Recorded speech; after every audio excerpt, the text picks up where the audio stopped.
What's up, world, and welcome to another edition of I Mix What I Like here at the Real News Network. I'm Jared Ball. We recently had a chance to sit down with Boots Riley of the legendary band The Coup. The record skip, the record skip, the record skip. The record skips cause my voice is kinda scratchy from yelling don't you when 5 comes to harass me. They never pass me, no one to go and tell, bro. Trying to kill the movement with the new co-and-tell, bro. Leaders they killed if I said it was random. They only see my back because I'm 3 steps ahead of them. We're not falling in the slot, just slated. We realize that our power is nickel-plated. Masses move as well as asses do. Classes. Going back to the early 1990s, Boots and The Coup have been among the most prolific and militant hip-hop groups. From Kill My Landlord in 1993 to Genocide and Juice, Steal This Album, Party Music, Pick a Bigger Weapon, and Sorry to Bother You, The Coup has combined funk-driven hip-hop tracks with the heaviest of political critique and confrontation, with Boots providing, if you will permit me, a lyrical materialism to the dialectics of Marx and Lenin. On tour now, promoting his new book, Tell Homeland Security We Are the Bomb, taken from a lyric in his own song, Magic Clap. We fight freedom from our lungs to Homeland Security. We are the bomb. Boots Riley visited us in our Baltimore studios for this special edition of I Mix What I Like. This is how it went. Check it out. Enjoy.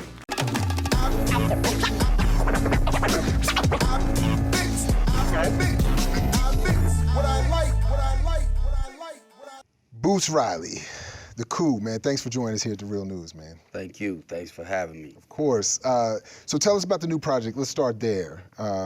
Tell Homeland Security that we're the bomb. Yeah, tell Homeland Security we are the bomb. It's a lyric from one of my songs. It's the title of the book. But, you know, you could take it in 2 ways. There's a few levels, obviously. 1, it could be braggadocio. But then 2, we are the thing that's the threat to the status quo. We're the people are the thing they need to be worried about. So what is the book about? Tell us what is in it. What will people find when they pick it up and read it? The book is a book of lyrics and anecdotes. It's all the lyrics to my songs and stories about either from day one, going all your full catalog. Yeah. Okay, well, that's what's up. Going through and with stories about the writings of the songs or just various things, stories of things that happen either on the road or just artistically or just thoughts about stuff. There's a couple interviews in there. Adam Mansbach wrote the foreword. Author, journalist, I believe. Also, Adam is. I know of him from his literary work, I believe, but not like things like "Go the Fuck to Sleep." Right. And so he did that, and you know, I wanted something physical out there in the world because nowadays everything's digital, and you know, like I used to like to read album covers while I'm listening to the music. Right. And so we made this thing. It has photographs and there was an art to liner notes, just liner notes in general. That I know some have redone them digitally with the packets that come with the downloads, but there is something I think to the physical nature of them. Flipping through it and reading about what the artist that you're listening to was thinking when he or she did what they were doing. You know? So they made this beautiful book for me. You know. So personally, I became a fan of The Coup back in, I think it was 1993. Kill My Landlord was the album that I went to pick up. And I remember it, correct me if you happen to remember, but I have it in, my memory has it that I bought it the day I also bought a Funk Dubious, Which Doobie You Be album. And I was just looking for some new music and I saw The Coup. I don't think I had heard anything about what you all were about. I just grabbed the CD. And then when I started listening and reading, you know, the Kill My Landlord was, I mean, the title itself is very endearing. I definitely want to hear what they have to say. But then when you turn, I mean, I heard the West Coast funk, the black radical Marxist, Leninist, Maoist, class-based analysis that at least as I've always interpreted it. Talk to me a little bit about that. those politics that have informed your work all this time, is it fair to characterize them as I just did, as Marxist, Leninist, Maoist of some sort? Yeah, whatever name you want to put on it, all those folks contributed to it. But it's a basic idea that has existed for a while, which is the idea that the people should democratically control the wealth that we create with our labor. So that's real simple. Like, 3 people make this table right here, and they sell it for $300, and the material only costs $20. There's no reason that those 3 people should have to share $10, and the person that owns the company makes the rest of it. Those 3 people should share it. Now you expand that onto a whole economic level, and that's the basis of it. We make the wealth, and we should have control of it. How have you dealt with this issue of race and class, both in terms of your political work, because you're also an organizer and an activist beyond quote unquote just music, but obviously within the music there is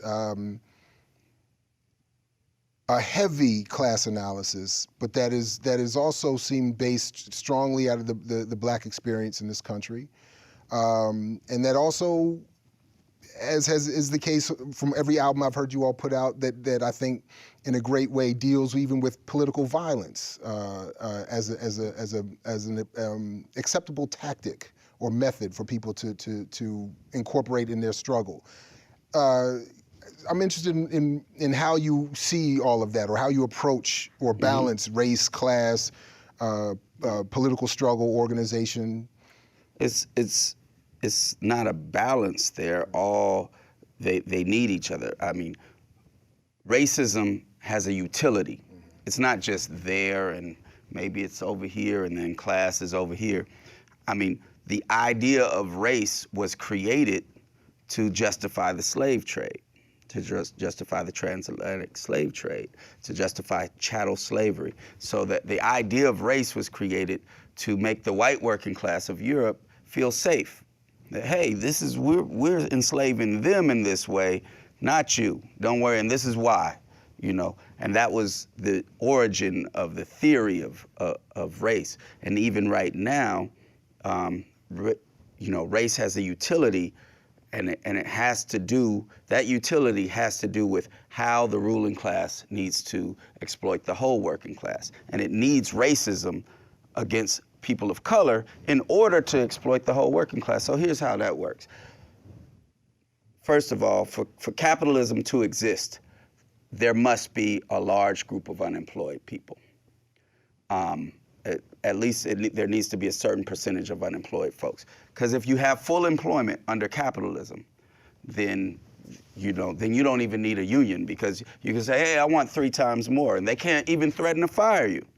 They need to have a reserve army of unemployed workers to threaten the workers that exist right now. That's just part of the program. They have to do that, because otherwise wages go up. You have financial publications like Wall Street Journal who will publicly worry when the unemployment rate goes down too much, because that means wages go up. So we know that that unemployment is an inseparable part of capitalism. It cannot function without that.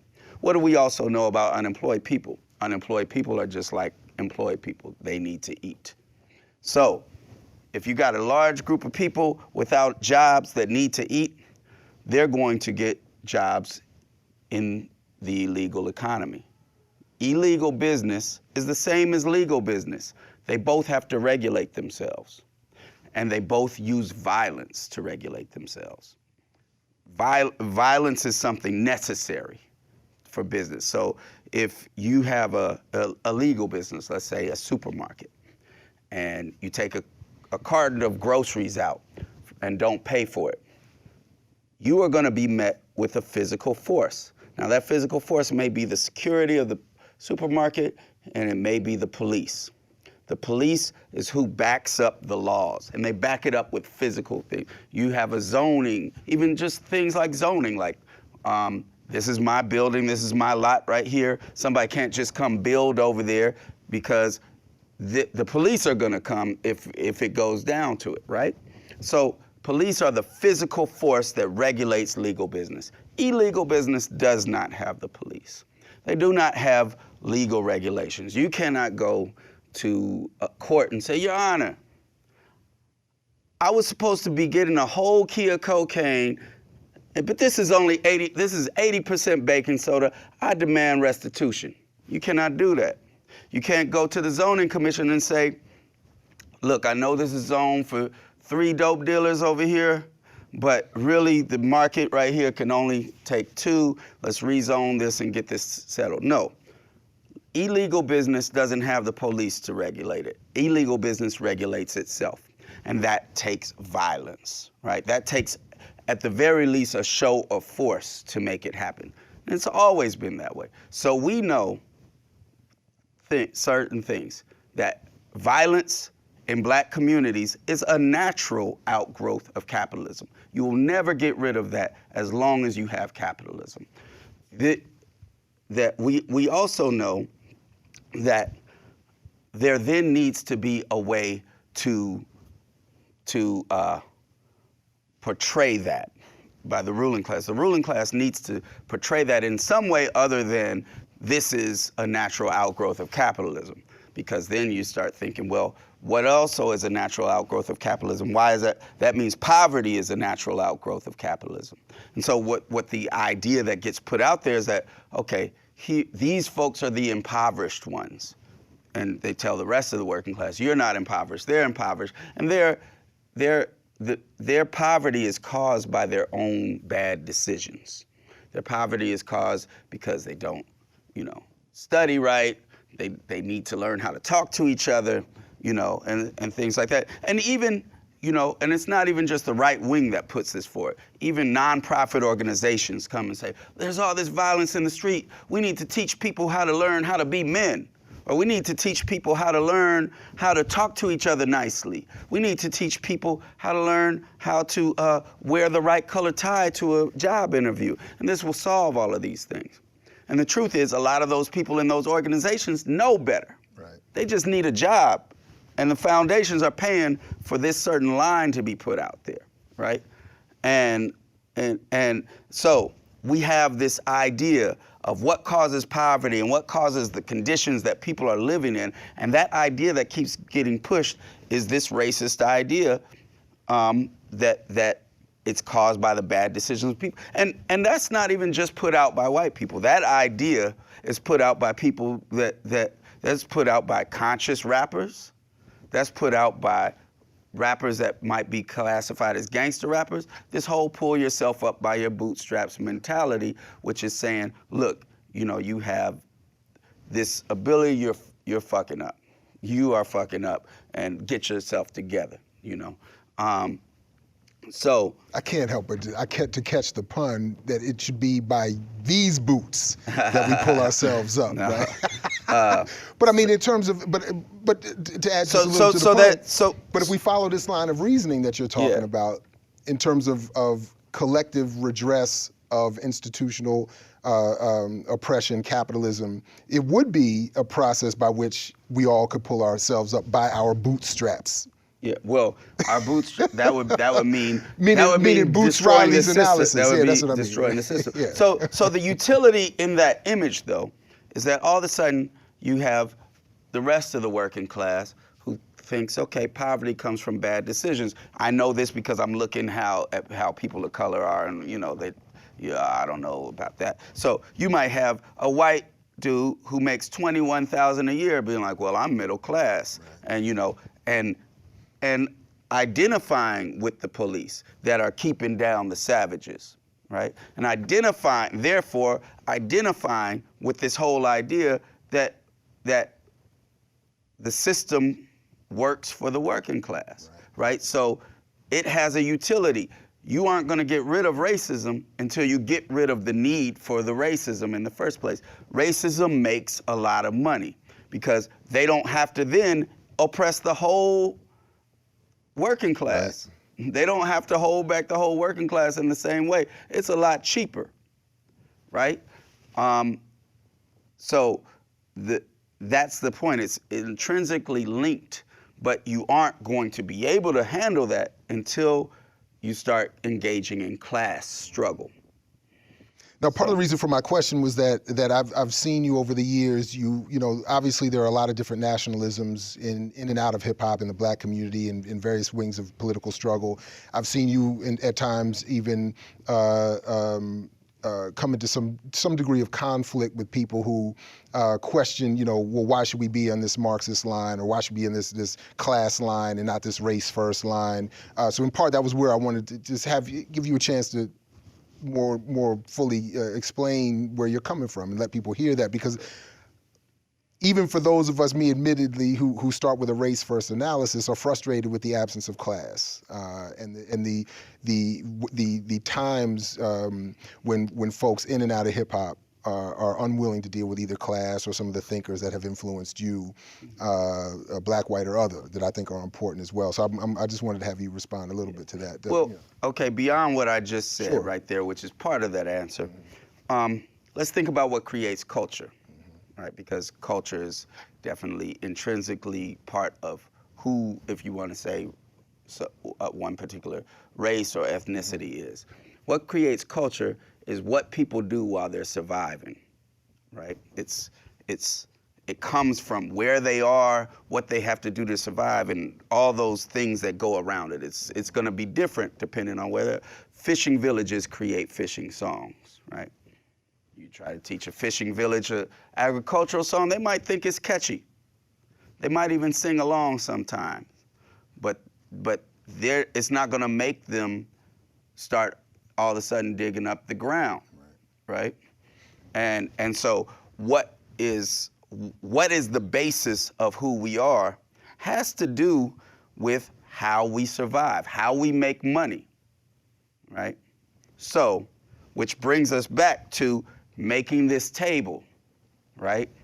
So if how we make money is that we make this table and we hand it all to the ruling class, that aspect of us is creating the largest part of our culture, right? So so without handling that, we can't handle anything else. We can handle how we, with the $30 we get from this table, how we divide that up amongst each other, or why aren't you spending your 30 cents with me instead of spending it over there? And nobody's looking at the rest of the $250 that we're handing to the ruling class, right? And so that's what some of the cultural nationalism does, is it says, okay, we three people made this table and they're getting very little, but that's not the problem. The problem is that those folks need to work together more. That's true, they need to work together more. But what do they need to work together to do? Right. They need to work together to get rid of that economic model where they're given $250 of the thing that they created. Because this table without the labor is worth about $2 at the most, you know, and just the raw materials. Right. And even those raw materials, somebody dug them out the ground, right? So without looking at it, then we end up coming with a model where we try to get somebody else to be on top taking the $250. Oh, he's Black, he took my $250 for this table I made and everything's all good, you know, and they paint, you know, they wear nice colored suits and, you know, drive the kind of car I would want to drive. Absolutely. So it's all good. Yeah. I mean, if race first was a thing, then Nigeria would be golden right now. Sure. Right? First, not last, or only would be my point. But not, you know, and that's sort of my point, that even where I recognize the value in a race first analysis, it can't be only and it can't be last, because then this question never gets dealt with. Or the cooperation with the rest of the people on the planet never gets properly dealt with. So I definitely appreciate your response there. I want to back up for a second, because I wanted to focus on the group, the Coup, at least for a brief moment here. When you first come out, because one of you know, I took a group of students a couple of years ago to see a Jay Dilla show, and they said that was the first time in their life that they got to a DJ tribute show to Jay Dilla. They said this was the first time they saw DJs performing live with hip hop. And I was struck by that. I thought I was aware of the disconnect generationally and issues around commercial impact and da-da-da-da-da, but that statement struck me. And going back to the beginnings, as I understand them, of the Coup, you had not only a DJ as central rather, but Pam the Funkstress.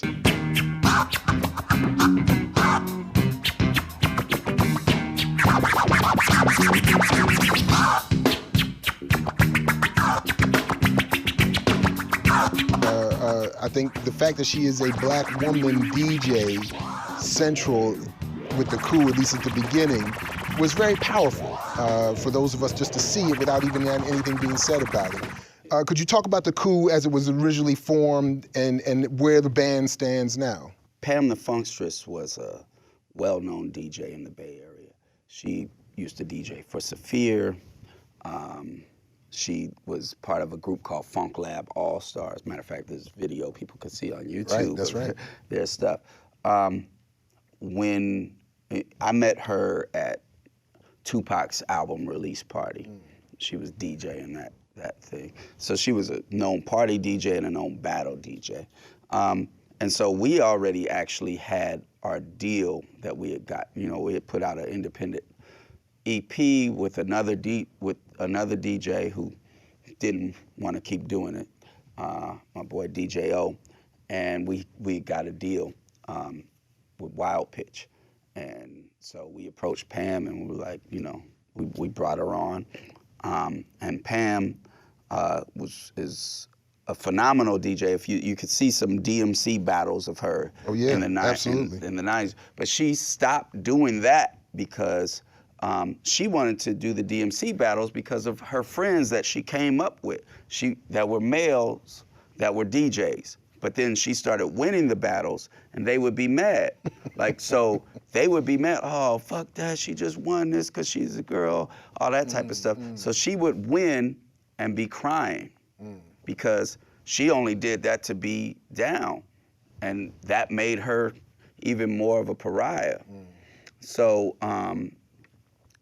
you know, she kept doing that. There was a period of time after Genocide and Juice which was Genocide and Juice came out in 94, but really 95.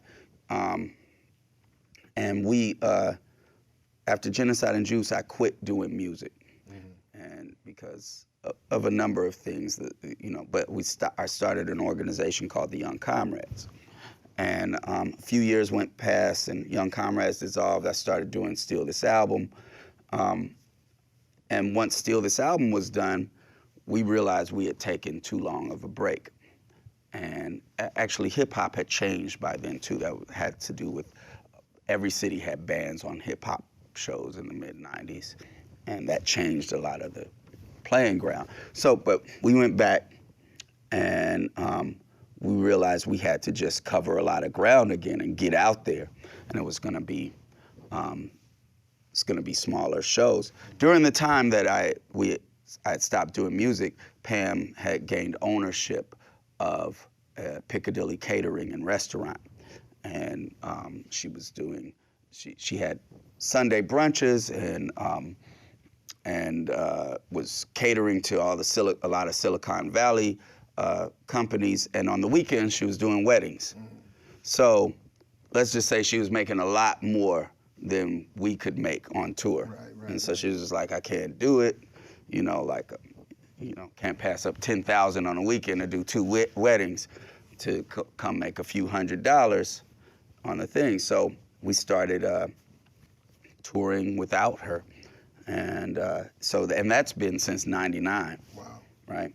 Wow, it doesn't feel that long, but yeah, I mean, because she's been part of it still, you know. Right. But and so yeah, that's basically. And now the band is, how is it constituted now? Because I so saw there's a show. 6 of us on stage. Yeah. It's me, Silk E, who's like a young Tina Turner. She actually had an album out as a rapper first. So when I first heard her singing, I was like, oh, there's a rapper named Silk E too. Right. But, you know, that like, was that's her. me. Yeah. Yeah. And No, I got to see a show with you all where she performed with you a couple years ago out in College Park, Maryland. And my daughter got to meet you all and meet her and was very inspired by her. She's an aspiring wannabe superstar, whatever. So she saw the performance and was like, I want to be like her. Yeah. So I was like, well, then be like her in a band like that. Yeah. Yeah, cool. So bass, drums, guitar, keys. It's, you know, I like to say it's like the Clash mixed with Sly and the Family Stone. That's what's up. Now, how does this, because this is still separate from Street Sweeper Social Club. All they wanna do is end up and take your money. All they wanna do is end up and take your money. All they wanna do is end up and take your money. Yeah, Street Which was Sweepers. another So musical there's a format, very right. thin line between funk and rock, Right. Matter of fact, George Clinton, I saw this interview in Rolling Stone or something from the 70s where, you know, Parliament Funkadelic we think of as the epitome of black music. Right. We think of it like that's right. blackness. That's right. But he was saying that was considered white music. That's right. Back then. That's right. Right. There's you know, that distortion that you hear Jimi Hendrix doing was just a little step off from what the Chess Records blues dudes were doing. That's right. Right. So, and you know, obviously there's way more connections than that. So we've always gone the line on one side of the line between funk and rock. Street Sweeper Social Club is on the other side of that line. Okay. Right. So there's Tom Morello plays grooves, and so it was easier to write to than some other, because it's basically what he's those riffs are baseline grooves. And all of these names to these formations are fantastic. I mean, just Yeah. I mean, Exactly. you know, the Coup, Street Sweeper Social Club, the Young Comrades, everything. I love the sound of all of that. Yeah. Well. And where does that come from? The Street Sweeper Social Club name come from? Well, a street sweeper is an automatic machine gun that instead of shooting bullets, shoots shotgun shells. So, very deadly weapon, and I think I saw something where even the NRA was okay with it being banned, mainly because it messed up the hunting season for them, because people were just shooting all over the place. Right. But it was originally, it's such a dastardly weapon. It was originally made in the 80s by a U.S. company to sell to South African police. Mm-hmm.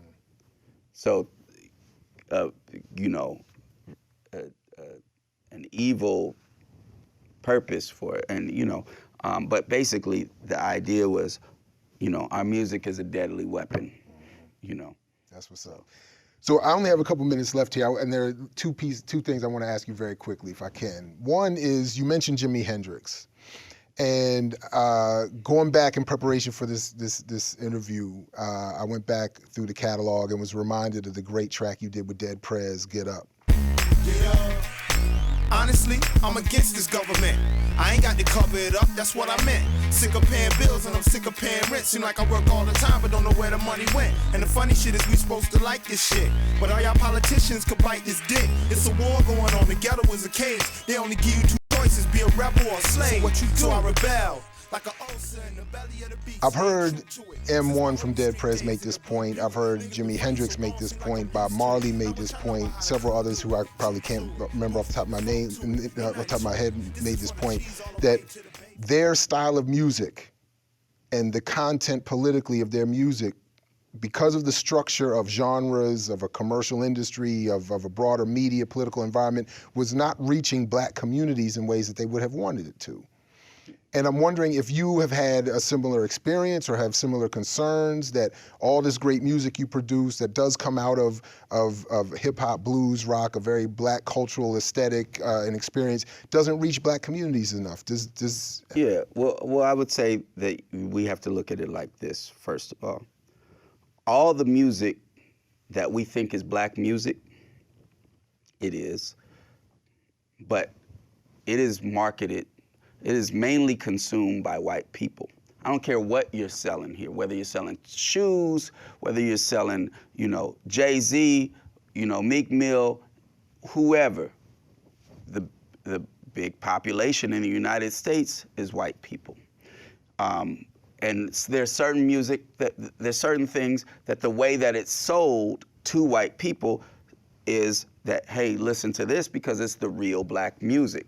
There's a book called Sweet Soul Music by Peter Guralnick, and where he's talking about Stax Records and how him and his friends up in Boston thought that, okay, Motown is obviously the music that's black music made for white people and it's cleaned up in this. But Stax Records, that's the real gritty stuff and that's what black people are listening to and so on and so forth. But what he found through this book where he interviews all the artists, all the producers, musicians, record label owners, was that no, we were making music to sell. And we knew that white kids would eat this up, and I'm paraphrasing, but basically they eat the authenticity up, right? So then it comes back, this is the stuff that can get popular, and then it is able to get on the radio, and it's sold back to black folks. So it's not really what black folks would authentically like. However, it is the stuff with the authentic label on it that will sell more. Because if you're only selling to black folks, you're not gonna sell that many records. It's not gonna get on the radio in the first place. So you even look at it like this with Eminem. They knew he was signed to Interscope way before he was with Dr. Dre. But they knew that they couldn't sell a white boy to white people. That's right. That's right. And so they had to have him have a cosign. So they hooked him up with Dre, and that was the deal that was done there. And it was, look at Black Eyed Peas. They already had Fergie signed, and they felt like, okay, to sell this, we got to get some black folks with you, right? So that's how that works. How do you get it? The other question comes with maybe how the black community is tied to radio, because that makes a certain gatekeeper. And it wasn't always like that. Even like 30 years ago when hip hop was coming out, like you were a mark if you were listening to the radio, had the radio blasting loud in your car. Like nobody was doing that. You had tapes. Right. Like if somebody came it's 106 KMEL, blah, you'd be like, what the fuck? What are they doing? Like, but then what happened was, then the radio started playing the music that we liked. So they started playing the local music, and then all of a sudden, everybody was like, oh, I know how to get played on KMEL, so on and so forth. And KMEL is a local radio station in the Bay Area. But, and then all the focus started switching. So then 10 years later, when the radio station stopped playing the local radio station in the Bay Area stopped playing local music, all those artists, they didn't even know how to get to their fans, whereas before, we would go there, put up posters all around, we knew the places to go, who to have play your music, and that's not even known. People don't even know how to get their music directly to their audience anymore. The most that they do, put it up on YouTube, put something out on Twitter, so on and so forth. But it's not getting there, so they have to go through these other gatekeepers in order to even get to their own community. Mm-hmm. So yes, that's a long roundabout way of saying, you know, we've never been able to get on the radio. Like we had the #1 requested song on a few radio stations because of the video. And those radio stations said, well, we just think it's the Coup fans calling. Of course, yes, it is. But it was even when we had some money trying to pay people to get it on there. We couldn't get on there. So that is not going, that's just, we already know that's not going to be a route that we can take. We don't have time to get into it, but I just want to put that out there. But the point you were making about payola not being able to be workable for you explains the social aspect of capitalism that is not always just about money. In fact, money is itself a social construct meant to manipulate people, and that's why it doesn't work. But it is about money because but only to the extent the movement they're worried about building will lose them a lot more money than the whatever $10,000 at that radio station. No can question, get. no question. You know? So finally, just very quickly, a lot of people are talking about next year's presidential elections, and I got to ask Why? you. So what do you think about that? And are you at all moved by what some, some are calling the Bernie Sanders campaign a progressive, even a political revolution, is one comment. Like, where are you with all of that? Well, here's the thing. This is something that we go through every few years, that there's some big movement bubbling up. Like, so for instance, there was a big anti-war movement, the anti-Iraq war movement in the early 2000s. That turned into the pro-Kerry movement, even though he wasn't against the war. That's right. Then later on, then it had to rebuild again and go from scratch almost, and another anti-war movement built up, and that got turned into the pro-Obama movement. My family was very much involved in that, and like talking about, oh, there's a grassroots network being built, and and there was. It took a lot to make that happen. A lot of people spent a lot of time on that and made networks and stuff like that. Each time after the election happens, it's over with. And the reason is because you're telling people that this person is a game changer. It's going to change your life. So there's no need for a movement. There's only a need to try to get this person. And when the election is over, it's over with. But the truth is that that we know that the politicians aren't the ones. The politicians have very little wiggle room. They have a little bit. So if they're, a good politician, they can do a little bit. But that little bit that they could possibly do is far outweighed by the decimation to social movements that happen. I mean, Bernie Sanders is an answer to the Occupy movement and the Black Lives Matter movement, and what has happened with all that controversy has posited him as being someone answering this. And so all of this energy that's going from these movements ends up turning into being about elections. And it makes sense to a lot of people, because what happens is you have all these demonstrations and people are like, cool, I'm against police brutality, I'm whatever, I'm against the 1%, this and that, I'm that, and it's just demonstrations, and they're like, well, what can that do? And we say, well, what you need to do is let your voice be heard, get out in the street. And really, that's not for real. That's not all we need to do.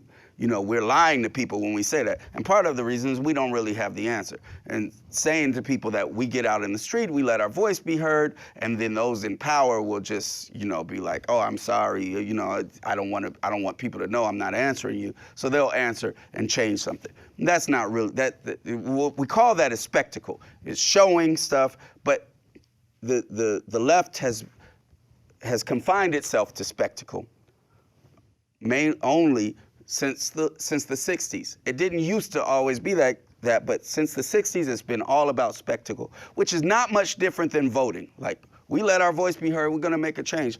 Let your voice be heard through the vote. So it's an easy thing, but that's a recent, in the last 50 years, that's a recent thing. The left didn't used to be that way.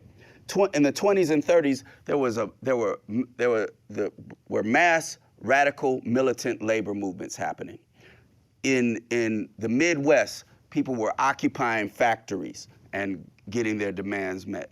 In the mining towns in Montana, Colorado, Alabama, there were militant fights going on. And by militant, I mean with guns, like miners fighting corporate paid thugs with guns and shooting it out. There was a big thing. There were hotbeds of communist activity all around. In the 20s and 30s, the 20s and 30s, there was 1 million card-carrying communists, and the U.S. was afraid there was going to be a revolution. That's how the New Deal came about. Right. It didn't come about because people campaigned for FDR. It came about because they were scared that there was a revolutionary movement coming about that could withhold labor, that could have strikes and shut industry down. The communist movement after that went underground to support the U.S. fighting against Hitler. They went underground and were secretive for 10, 15 years.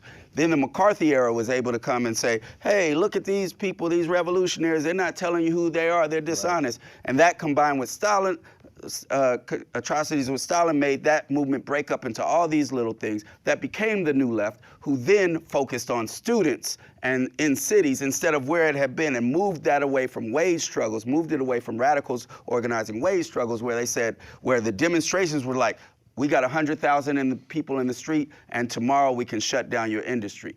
And that was why it was called a demonstration. It was only a demonstration of power. Now, demonstrations are the be-all, end-all. We get them in the streets, and we don't have an answer for what we're going to do next. So this is why these movements have to be attached to a mass, radical, militant labor movement that can shut down industry. And I'm not talking about the 7% of people that are in labor unions right now. I'm talking about the rest of them. When we do that, then we can have some change. Voting is not going to be making the ruling class make the changes we need. Boots Riley, thank you very much. The title of the new book? Tell Homeland Security We Are the Bomb. It's on Haymarket Books. You can get it at any bookstore. You can get it on Amazon or find another route to get it online. Thank you very much, my man. All right. Thank you.